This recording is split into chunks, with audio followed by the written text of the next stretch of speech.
Sometimes international trade really does feel like a long cricket match. One side dominates the scoreboard for years, piling up runs with ease, and then, out of nowhere, the other team storms in with a surprise innings that changes the entire game. That's exactly what's happening in the soybean story right now. Let's rewind a bit. For decades, the United States was China's go-to partner for soybeans, and it wasn't just a casual trade relationship, it was a dependable, almost automatic arrangement. Why? Because China is the world's biggest consumer of soybeans. They need it for everything from animal feed to cooking oil. In other words, soybeans are the quiet backbone of China's food supply chain. And for American farmers, this was a dream scenario. A massive, reliable customer in Beijing who kept buying year after year. But then came the trade war. When Donald Trump slapped heavy tariffs on Chinese imports, Beijing didn't just sit back. They hit back with their own countermeasures. And one of the biggest moves was this: fine, we'll shop somewhere else. And that's when Brazil walked onto the pitch. Over the past year, Brazil has completely rewritten the soybean scoreboard. Just look at July. China imported more than 10 million tons of soybeans from Brazil. That's nearly 90% of their total demand for the month. And from the US, barely 4%.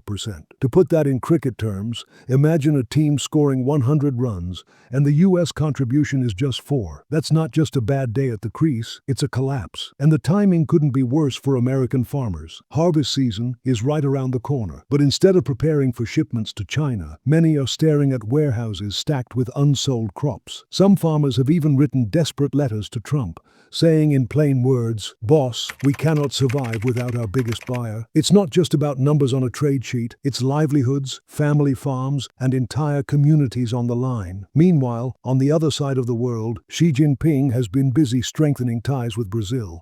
He recently had a 1-hour phone call with President Lula, where he openly declared China supports Brazil in protecting its interests. That's not just diplomatic small talk, that's Beijing sending a clear message to Washington: we've got new friends now. So why is China so particular about soybeans? Because for them, it's not just a crop, it's food security. It's about feeding over 1 billion people and keeping prices stable at home. And in a world where politics and economics are increasingly intertwined, soybeans have become more than just beans. They're a symbol of shifting alliances and changing power plays. China simply cannot run its meat industry without soybeans. They're the protein backbone that keeps the entire system alive, whether it's pigs, poultry, or even fish farming. And here's the catch: China's own production doesn't come close to meeting its needs. That means they have no choice but to import massive quantities from abroad. And this is where Brazil steps in with a natural advantage. Think about it: vast stretches of fertile land, enormous farms that operate at scale,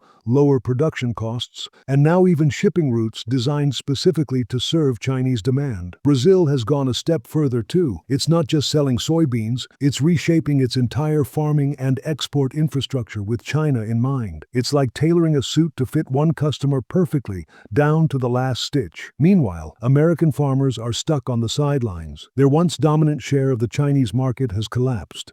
And the pain doesn't stop at soybeans. The ripple effects are hitting entire rural economies in states like Iowa and Illinois. Tractors that used to sell easily are now sitting idle on dealer lots. Rural banks are feeling the squeeze as farm incomes drop. It's a chain reaction, one broken link in the trade relationship, and suddenly the whole system starts to wobble. So what does this mean for the future? If the United States and China ever return to the negotiating table, soybeans are almost guaranteed to be one of the first bargaining chips. They're simple, essential, and easy to measure. But here's the reality check. China has already poured money and effort into building a secure supply chain with Brazil. Even if America manages to claw its way back into the game, it won't be the star player it once was. And that brings us to the bigger picture. This isn't just about soybeans, it's about a shift in the global order. Countries like Brazil, India, Russia, and China, the BRICS bloc, are steadily reducing their dependence on the West and weaving tighter trade ties among themselves. Today, it's soybeans. Tomorrow, it could be oil, wheat, or even advanced technology. In this great trade match, America's team has been pushed to the boundary ropes,